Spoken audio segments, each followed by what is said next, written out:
Positive migration. Positive migration. Alors pour commencer peut-être, vous demander de présenter brièvement vos différentes associations. On va commencer par le CAJMA 22. Isabelle. Donc, je suis membre du bureau de l'association CAJMA. Le collectif s'adresse aussi bien pour aider les jeunes migrants, mais aussi les accompagnants. On est né d'abord de manière informelle en 2017 et jusqu'à ce qu'on se dise que peut-être qu'il fallait formaliser un peu plus tout ça. L'objectif de l'association dès le départ est de garantir aux mineurs l'accès à leurs droits. Le CARM s'est créé à l'initiative d'un collectif d'artistes le 4 mai 2016. Aujourd'hui, sur un canton de 13 000 habitants, on est 140 familles, pas forcément d'accueillants, mais à former le collectif. Donc, je vais vous présenter l'association Les Hébergeurs Solidaires de Bordeaux. Donc, c'est une association qui a été créée en 2017 par 2 militantes qui dispensaient des cours de FLE. Elles ont décidé donc de créer l'association des hébergeurs solidaires pour proposer au moins une mise à l'abri le temps du recours, voire de l'appel. Aux hébergeurs solidaires, ce qu'on propose aux jeunes, c'est une pause dans leur parcours migratoire. Contrairement à d'autres associations qui accompagnent aussi des majeurs, nous, on ne s'occupe d'eux. Il y a un terme, c'est celui de leur recours et de l'appel. Donc nous, on leur apporte, comme tout le monde, soutien, accompagnement, bienveillance. L'idée, c'est qu'ils se sentent en sécurité matérielle, affective, psychologique, pour pouvoir recouvrer de l'espoir et puis pour confiance, mais aussi pour restaurer leur dignité. Ce n'est qu'une étape, mais on espère qu'elle leur permette de se mettre sur des bons rails pour démarrer une nouvelle vie dans leur pays d'accueil. Donc, je suis Yasmina Brunet, je travaille à la Maison des Trois Quartiers depuis 5 ans sur le projet REMIV. Nous, on accueille les jeunes, effectivement, mineurs reconnus et non reconnus, tous les jours, de 9h à midi et demi, de 14h à 17h30, et on propose un accompagnement global. Mine de rien est né en 2016, à peu près en même temps que le projet REMIV. Ce sont des doctorantes du laboratoire Migrantaire qui ont constaté que le temps du recours, les mineurs non accompagnés se retrouvaient sans hébergement. Et puis, on est aussi né à l'époque des Nuits debout. Donc, il y avait aussi l'idée de remettre un peu l'humain au cœur des choses. Notre sous-titre, c'est vraiment soutien aux jeunes étrangers isolés. Je suis directrice du Toit du Monde. On est un centre social, mais on a la particularité en fait de ne pas être un centre social de quartier, mais de territoire et de public. Notre objet social, c'est l'accueil et l'intégration des publics migrants. Donc, on accueille les publics migrants. Mais pas que, parce que pour permettre justement cette intégration, on a aussi d'autres actions qui permettent la rencontre des poids de vin, entre guillemets, et des publics qui viennent d'ailleurs. Le réseau hospitalité, c'était plusieurs jambes. C'était d'abord l'engagement citoyen de faire quelque chose, parce qu'on ne peut pas laisser les gens à la rue. Donc il y a effectivement un pôle hébergement. Il y a à la fois des grosses associations, il y a à la fois des squats, il y a à la fois des associations locales. Et donc au niveau du réseau hospitalité sur Marseille, nous, ce sur quoi on veut se concentrer surtout, c'est sur bâtir mieux notre réseau. Donc on s'est constitué en association justement par rapport à cette problématique de l'argent, des subventions et de la possibilité de bénéficier donc d'une reconnaissance d'intérêt général. Moi, je fais partie d'une association qui s'appelle D'Ampère et d'ailleurs, qui est une jeune association qui est née en 2019. On soutient nos élèves et on essaye de mettre en avant le statut d'élève et de défendre leurs droits en tant qu'élèves. Et on les accueille avec leurs valises et leurs problématiques. Moi, je vais vous parler de Réseau Éducation Sans Frontières. C'est un réseau de citoyens qui appartient à des collectifs locaux, à des syndicats d'enseignants, des associations de parents d'élèves et de défense des droits de l'homme. Le levier d'action et de mobilisation de RESF, c'est les établissements scolaires. On revendique le droit à l'éducation de tous et toutes. Nous, à Marseille, on est sur un réseau de soutien qui est large. On accueille tous les jeunes exilés, quel que soit leur statut, qui sont en demande d'asile, mineurs, majeurs, isolés, en famille. Alors nous, le réseau de GAP, on s'appelle Réseau Hospitalité. En effet, l'hospitalité, c'est l'hôpital. Et la première tâche de l'hôpital, c'est l'urgence. La deuxième tâche de l'hôpital, c'est de soigner et de guérir. Et une fois que la personne est guérie, elle peut reprendre sa vie, c'est-à-dire son propre cours de vie. Eh bien, c'est exactement la trajectoire du réseau hospitalité. On ne se vit pas comme un hôpital, mais on se vit comme un moment dans cette chaîne.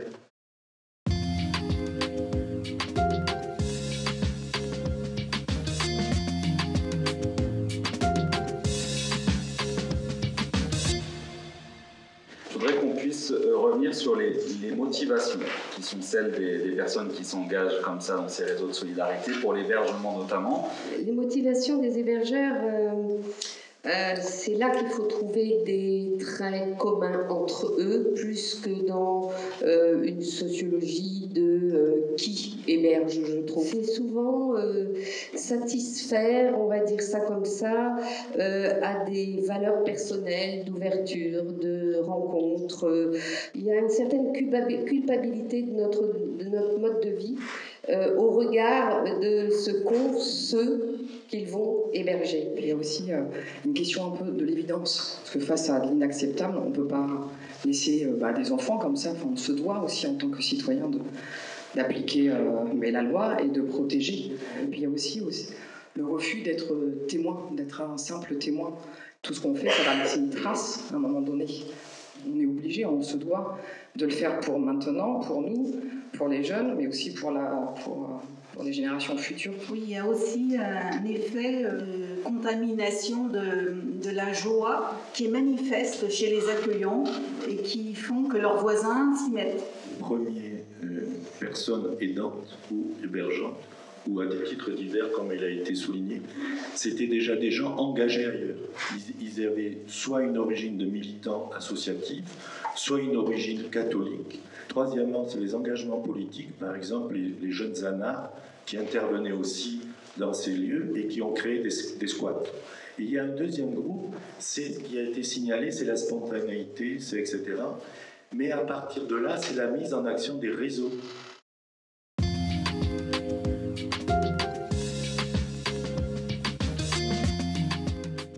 Est-ce qu'on pourrait poursuivre la discussion en abordant de manière peut-être un peu plus précise ce qu'il y a à relever comme aspect positif de cet engagement? Moi, je dirais que c'est la construction d'une relation.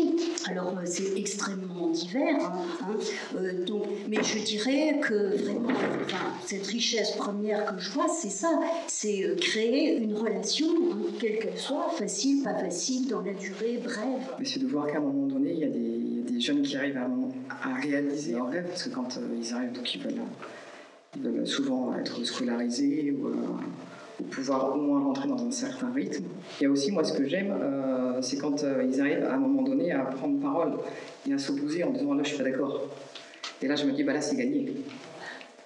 Parce qu'ils ont confiance, parce qu'ils se sentent, ils ont trouvé leur place.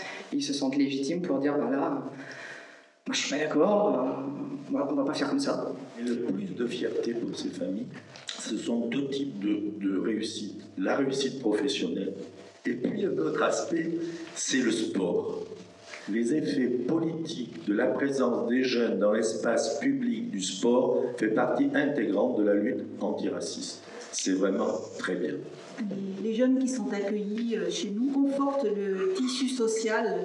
C'est eux qui nous disent « Non, mais c'est pas un problème que ta machine à laver ne marche plus parce que je sais qu'un tel, donc il fait un coup de vélo et il va chercher une pièce. » Il y a comme ça des liens qui se créent et qui s'amplifient et qui perdurent entre nous, les habitants. On parlait hier du don contre don. Pour moi et pour les familles d'accueil, c'est aussi quelque chose d'important, il me semble. Il faut accepter que le jeune nous rende service, pas tant pour le service rendu que pour la place qu'on lui donne de quelqu'un qui a aussi des compétences, et Dieu sait s'ils en ont. Vous avez expliqué ce qui était positif du côté des hébergeurs. Essayez de voir maintenant que vous puissiez témoigner de ce que vous avez constaté d'effets positifs de cet hébergement-là, du côté des jeunes que vous accueillez. Du côté des jeunes, la première chose quand ils arrivent, c'est être en sécurité, bien sûr, besoin d'être rassurés, mais aussi, je le disais tout à l'heure, valoriser ses savoirs et ses actes. Ils ont un énorme besoin que l'on prenne en compte les histoires administratives de papier et juridiques sur la suite. Une fois que l'accueil est installé, est clairement identifié par le jeune, ce qu'il y a d'important, c'est de continuer après par la suite. Je partirai réflexion de Michel Agier qui dit que les migrants et migrantes, les exilés, enfin les gens qui voyagent, il dit ceci: nous croyons les protéger, mais c'est eux qui nous protègent parce qu'ils ont su s'adapter aux camps, aux prisons, au désert, aux bateaux. Et maintenant, ils s'adaptent à un nouveau milieu. C'est-à-dire, ce sont des spécialistes de l'adaptation, et donc ils savent aussi s'adapter aux familles.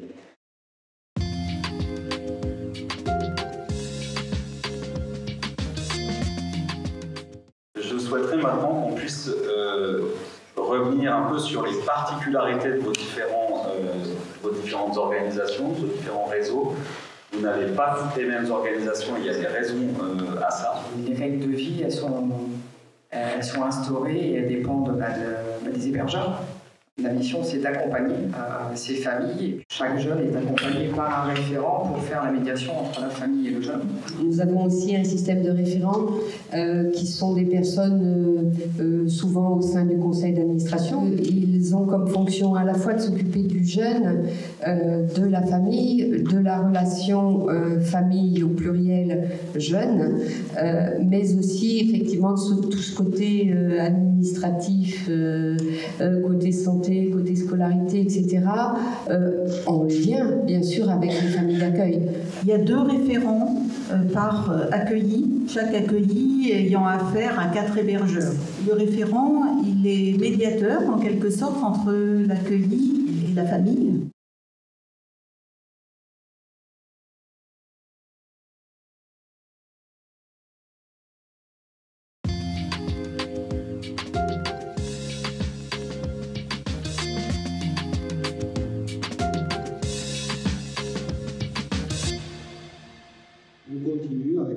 Deuxième table ronde autour de cette notion de reconstruction d'une vie ordinaire en France. Les témoignages qu'on a entendus montrent qu'en effet, la première chose, c'est l'hébergement, c'est absolument extraordinaire pour les jeunes. C'est aussi l'affection qui va avec, la nourriture, l'habillement. Ils bénéficient de soins médicaux dont ils n'auraient jamais pu bénéficier avant. La deuxième chose, c'est les loisirs. Ils peuvent d'un seul coup se projeter de ce côté-là, faire du sport. Ils sont accompagnés pour obtenir des documents d'identité. Il y a toute une équipe de bénévoles qui est formée donc de juristes, qui est formée d'avocats, qui les accompagnent. Et puis les référents qui les accompagnent aussi pour obtenir des papiers d'identité du pays. Tout ce que Pierre a dit, ce sont les choses les plus fondamentales. Ce qui est intéressant aussi, c'est la façon qu'ils ont de s'intégrer au tissu social, surtout au tissu associatif. Les liens qu'ils créent restent des liens qu'on peut retrouver d'une année sur l'autre. J'ai du mal à parler du positif d'une autre manière. On essaye aussi de travailler sur leur regard, leur faire comprendre qu'ils ont des droits, qu'ils peuvent travailler sur un projet, qu'ils ne sont plus un migrant étranger à la rue, mais un jeune citoyen. En Afrique, on existe souvent en tant que membre d'une lignée familiale, d'une ethnie, d'un village, d'un quartier, d'une concession. Se permettre d'exister en tant qu'individu et se permettre de se projeter, c'est ce sur quoi on essaye de les faire travailler. Ce à quoi ils aspirent, quels sont leurs rêves, bien sûr, c'est la régularisation de la situation, bien sûr, c'est une formation, bien sûr, c'est un logement. Sur la notion de fonder une famille ou de retourner ou pas au pays, parce que ce ne sont pas forcément tous qui se projettent pas là-dedans, ce sont des perspectives qui sont bien lointaines au moment où nous, on les accompagne et qui sont assez différentes selon les situations. Enfin, sur les rêves, je dirais, et c'est presque rassurant, que comme tous les jeunes, ils rêvent d'avoir des fringues de marque, le dernier iPhone, d'être hyper populaire sur les réseaux sociaux ou de signer un contrat pro au Real Madrid. Bref, de devenir des beaufs consommateurs névrosés et individualistes comme nous. Moi, au niveau de ma démarche individuelle, j'accueille pas un opprimé post-colonial. Je vis avec un héros. Beaucoup des MNA qui arrivent sont hyper déterminés, hyper résilients. Ils viennent de faire un voyage digne d'Ulysse et pour nous, c'est un honneur d'accueillir ces aventuriers. Aujourd'hui, moi, j'ai plus l'impression d'héberger un MNA. Je vis en coloc avec un lycéen bordelais. Donc au niveau de Gap, on est sur un parcours migratoire imposé, puisque les jeunes arrivent à la frontière de Montgenèvre et puis arrivent à Gap ensuite. Je parle de l'accueil à la frontière, ça, personne n'en a parlé parce que je crois que vous n'êtes pas frontalier pour tous ceux qui sont là. Ça va beaucoup mieux, si on peut dire. C'est-à-dire que les jeunes qui se déclarent mineurs à la frontière doivent être mis à l'abri. Il y a beaucoup de choses qui ont progressé. Ils ne sont plus renvoyés en Italie. Ils sont accompagnés dans un SAMAC, une structure d'accueil provisoire. Il n'y a plus de vol d'argent, de confiscation de papiers, de maltraitance avérée par les forces de l'ordre. Tout ça a été documenté dans des milliers de rapports de toutes les associations qui travaillent sur ce domaine. Donc ça, c'est un progrès. Le deuxième problème, c'est leur état civil et leur âge. Donc il y a deux cas de figure. Ils ont une pièce d'identité ou ils n'en ont pas. Une chose qui a évolué quand même, c'est que le juge pour enfants ne prend pas sa décision tant qu'il n'a pas de papier. Il y a énormément de patrons qui sont intéressés, puisqu'il y a à l'heure actuelle, et surtout depuis le Covid, beaucoup de métiers en tension, et donc, en tout cas dans les Hautes-Alpes, ils sont très contents de trouver des jeunes qui veulent bien travailler dans leur secteur. Faciliter leur accès à l'associatif, à la participation au festival et autres, ne peut être que positif. En plus, ça les sort un petit peu de leurs préoccupations qui tournent toujours dans la tête. Si, je pense qu'on essaie un accès à l'autonomie. J'essaie au minimum d'en arriver à dire voilà quelle est la bonne situation, la bonne solution. C'est plutôt, à la limite, s'ils me posent un vrai retranchement, je dis si j'étais à ta place, je ferais ça.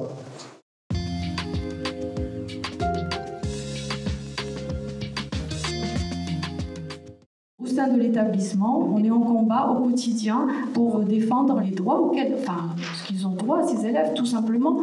Par rapport au MNA, en fait, à Marseille, il y a beaucoup d'associations qui accueillent les MNA, donc, comme Ramina ou Soutien 59 Saint-Just, avec lesquelles on est en lien. Et en fait, du coup, ça fait que nous, on accompagne peu de MNA viennent nous voir. Mais en fait, depuis quelques années, on accompagne beaucoup les jeunes majeurs isolés, donc qui étaient déminorisés ou qui viennent d'arriver en France donc entre leurs 18 et 22 ans. Et en fait, dans les jeunes majeurs qui arrivent, il y en a beaucoup qui sont non scolarisés antérieurement ou peu scolarisés antérieurement et qui veulent trouver un métier. Et en fait, pour cela, il faut faire une formation professionnalisante, donc avec bien sûr la visée derrière du titre de séjour. J'aimerais, si possible, vous nous expliquiez comment vous faites face avec les jeunes à tous ces moments de frustration et de blocage, mais aussi réfléchir ensemble à comment on peut créer des stratégies pour améliorer notre accompagnement et essayer de changer les choses. Je dirais que le premier obstacle, c'est les traumatismes subis pendant la migration. Pour pouvoir bénéficier d'un titre de séjour, il faut avoir un diplôme dans un métier en tension, donc il faut aller vite. Un autre obstacle, évidemment, c'est l'évaluation au conseil départemental qui est une évaluation souvent superficielle, qui ne permet pas l'expression des situations difficiles à l'origine de la migration. Les jeunes ont aussi des dettes morales et financières contractées pour financer la migration. Ce qui est difficile sur notre territoire, c'est qu'on est une petite ville et qu'on est loin de Grenoble. Donc les difficultés viennent surtout de comment faire pour les accompagner à la préfecture, pour organiser des déplacements. Souvent, j'ai remarqué qu'ils étaient toujours extrêmement fatigués, et fatigables surtout au début. Il y a aussi les blocages psychologiques suite à leur histoire de vie. Pour parler ensemble, c'est ce qui peut faciliter toutes ces difficultés administratives que vous expliquez beaucoup mieux que moi. Voilà. 3 choses sur les principaux obstacles pour la reconstruction des jeunes. La communication, selon les parcours, la culture, la langue, les traumas. Certains sont méfiants, renfermés, et c'est parfois long avant de créer une communication qui soit fluide, qui soit sereine et qui soit la moins asymétrique possible avec les jeunes accueillis. Deuxième point, l'apprentissage des codes pour faciliter leur intégration sociale, que ce soit le respect des horaires, la durée des repas, le repérage dans la ville, l'apprentissage de l'informatique. Autre obstacle et grosse difficulté pour nous, c'est l'impatience et la frustration qui sont renvoyées par la société, que ce soit le coup près des 18 ans, que ce soit les délais de jugement, que ce soit le refus de reconnaissance de minorité, le refus de scolarisation, l'impossibilité de travailler, de se loger, voire même de se soigner, puisqu'on l'a rencontré. C'est difficilement gérable pour les jeunes, mais c'est aussi difficilement gérable pour les solidaires qui les accompagnent, que ce soit les membres de l'association ou les hébergeurs. Je me pose la question par rapport aux attentes des jeunes, c'est-à-dire que la plupart, ils ont vécu un voyage qui est périlleux, difficile, avec des risques, mais ils l'acceptaient parce qu'en cours de route, ils avaient l'espoir de l'Eldorado, ou s'ils imaginaient être l'Eldorado. Et là, il faut constater que lorsqu'ils arrivent, cet Eldorado n'est pas forcément celui qu'ils avaient rêvé ou imaginé ou qu'on leur avait présenté en les poussant à ça. Donc, c'est pas facile pour eux d'accepter cette situation. Il faut bien qu'ils s'y soumettent, mais c'est pas aussi simple qu'ils ne pensaient. C'est aussi peut-être la première fois depuis qu'ils sont arrivés qu'ils font partie d'une cellule de la nation où ils sont. Et ça, je crois que psychologiquement, c'est important que d'appartenir, avoir un contexte, d'appartenir à une cellule. C'est pas suffisant, mais c'est déjà un premier point d'ancrage. Ils se sentent utiles. Je crois que c'est ça un des gros problèmes pour eux, c'est cette utilité. Bon, eux, ils sentent une négation de leur existence. Et leur permettre d'exister, ça me paraît essentiel.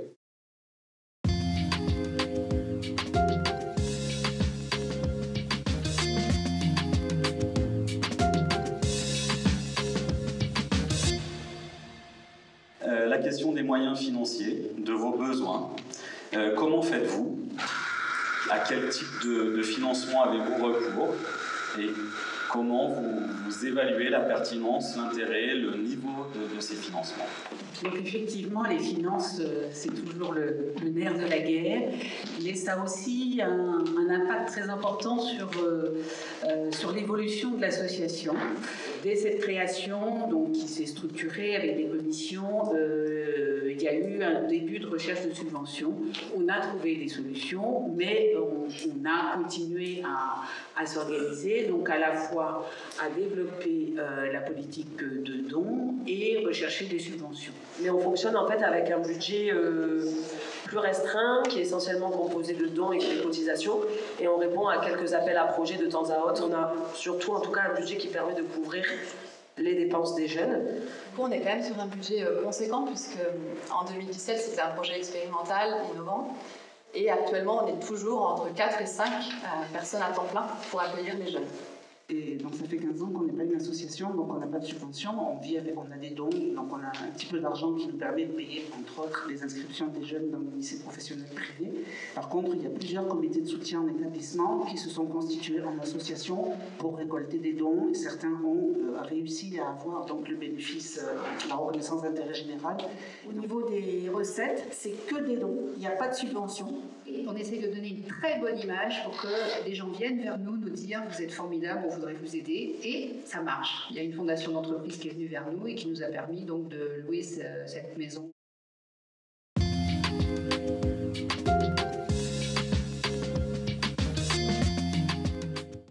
Alors, après ces questions de budget, de finances, de mobilisation humaine, etc., je voudrais qu'on passe à la thématique, du coup, qu'on puisse parler de vos liens avec les institutions. Alors, le lien avec les institutions, pour nous, à la Mure, c'est pas la peine de parler du Carme à la mairie. On a une belle aventure de parrainage républicain avec des mairies des villages alentours, qui permet déjà de donner une visibilité à notre action. Ça provoque un débat dans les conseils municipaux. Est-ce que, oui, on y va, on n'y va pas dans ce parrainage? Est-ce qu'on se montre comme favorable à l'accueil de l'étranger? Qu'est-ce qu'on peut faire pour faciliter le travail du Carme ou au contraire lui mettre des bâtons dans les roues? Alors avec l'ASE, les rapports sont, compliqués. On essaye avec toutes les institutions, on essaye de se présenter comme partenaire. On a besoin de gens intermédiaires pour mieux comprendre ce que le jeune nous dit et qu'ils comprennent mieux, etc. Mais dans les faits, on n'arrive pas à trouver un terrain d'entente avec eux là-dessus. Et avec l'école, mon grand regret, à l'école publique, c'est compliqué aussi. Enfin, on n'arrive pas, on a essayé maintes fois, Yasmina aussi. On essaie, on prend des choses par le bon bout. À Bordeaux, il y a un gros collectif MIE dont on fait partie.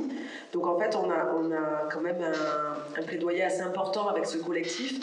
Et en fait, on a fait un peu le choix, effectivement, de porter à chaque fois les discours avec l'ensemble des associations qui œuvrent pour les droits des MNA. Donc, le conseil départemental dit qu'ils vont entretenir en tout cas un dialogue avec la préfecture pour essayer de trouver un arrangement, mais jusqu'à présent, nous n'avons jamais réussi à nous retrouver tous autour de la même table. Dans nos statuts, on a notifié le caractère apolitique et aconfessionnel de notre association, et malgré tout, effectivement, on est très confronté aux politiques sous toutes ses formes. Au niveau des écoles, on en a parlé, on a plutôt une bonne écoute. Police-justice, on a du travail à faire. Mairie, donc on a parlé des subventions, mais on a une bonne écoute de la mairie de Saint-Brieuc depuis le changement de majorité. Du côté de la préfecture, c'était très bloqué de 2018 à 2020. Début 2021, on avait demandé un rendez-vous avec le préfet et cette rencontre a vraiment ouvert les choses. Il a nommé une personne responsable des AES, donc des autorisations exceptionnelles de séjour, qui nous ont permis d'avoir, je crois que c'est près de 25 titres de séjour dans l'année pour des jeunes qui n'avaient pas été reconnus mineurs.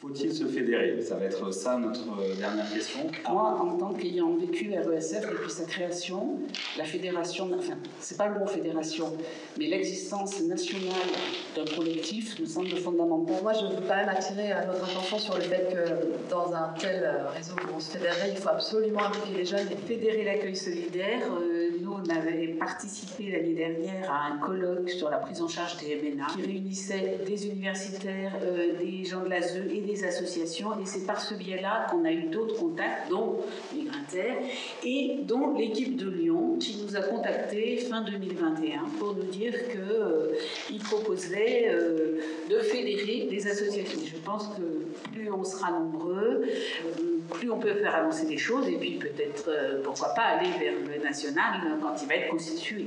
Merci. Un de nos objectifs principaux, c'était de vous mettre en contact, que vous puissiez dialoguer. Donc j'espère que l'objectif est accompli de ce point de vue-là. Dans la mesure de nos possibilités, de nos disponibilités, on essaiera de vous accompagner. Logiquement, nous, on a un rôle différent que le vôtre. Notre rôle, c'est un rôle universitaire, c'est de produire des connaissances, d'essayer aussi d'être en contact avec la société civile, de sensibiliser, de produire voilà, des rapports qui puissent avoir un sens dans une transformation sociale. Donc je termine avec cela. Je voulais juste à nouveau faire quelques remerciements. Vous tous et toutes, en tant qu'intervenants, en tant que participants, pour être ici, pour avoir venu jusqu'à Poitiers, et parfois de bien loin. Bonjour à vous tous et à très bientôt.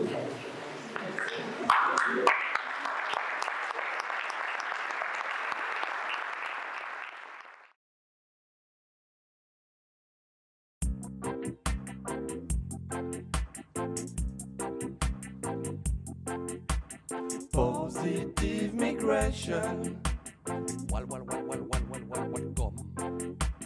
Positive migration. Positive migration.